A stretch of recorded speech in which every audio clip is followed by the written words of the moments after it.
A special thank you to each of our subscribers who make this channel possible. Here's today's story. In a critical moment for international relations, Russian President Vladimir Putin met with U.S. President Donald Trump in Anchorage, Alaska, in a highly anticipated summit that lasted nearly 3 hours.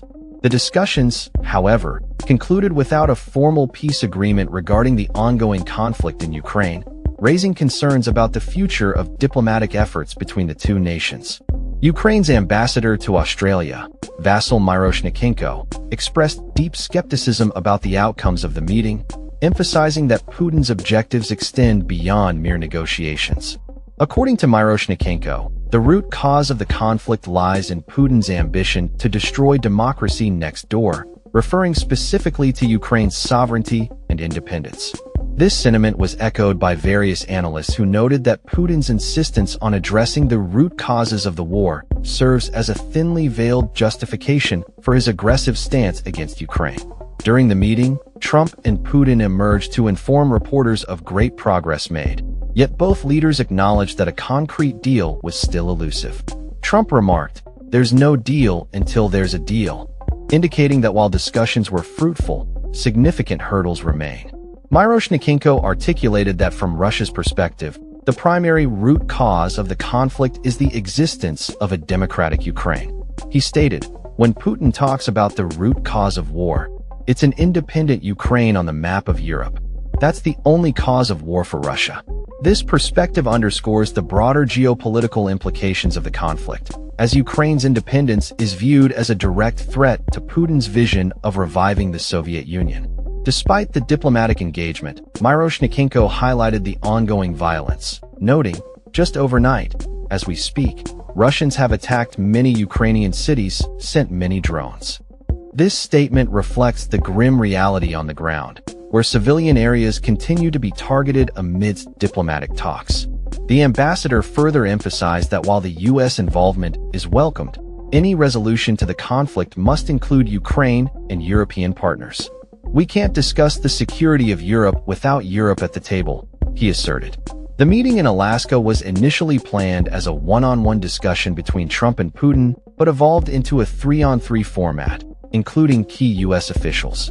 After the summit, both leaders addressed the media, with Putin advocating for a return to cooperation between the U.S. and Russia.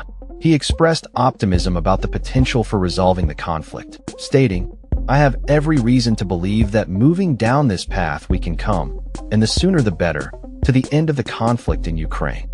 However, he reiterated the necessity of addressing the root causes of the conflict, which have historically included demands for Ukraine to renounce NATO membership and the controversial rhetoric surrounding denazification. The implications of these demands have raised alarms among Western allies, who fear that concessions could undermine Ukraine's sovereignty. Trump, for his part, described the meeting as extremely productive, but acknowledged the challenges ahead. He pledged to communicate the outcomes of the summit to NATO allies and President Zelensky of Ukraine, emphasizing that the resolution ultimately lies with them.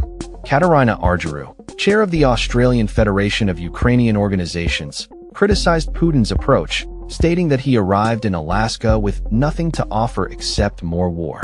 She condemned the ongoing military actions against Ukrainian cities, asserting that Putin's rhetoric about root causes merely disguises his intent to deny Ukraine's existence as a sovereign nation. Argyru urged Australia and its allies to maintain unity in supporting Ukraine's defense and to continue enforcing sanctions against Russian leaders. In a post-meeting analysis, body language experts observed that both leaders appeared worn out, suggesting the emotional toll of the discussions. Putin, in particular, was noted to have displayed signs of vulnerability, which some interpreted as an indication of his precarious position. As the world watches the developments following the Trump-Putin summit, the question remains, can a sustainable peace be achieved, or will the ambitions of one leader continue to threaten the stability of an entire region? The unfolding situation in Ukraine serves as a stark reminder of the complexities of international diplomacy and the enduring struggle for sovereignty in the face of aggression. That's all for this story.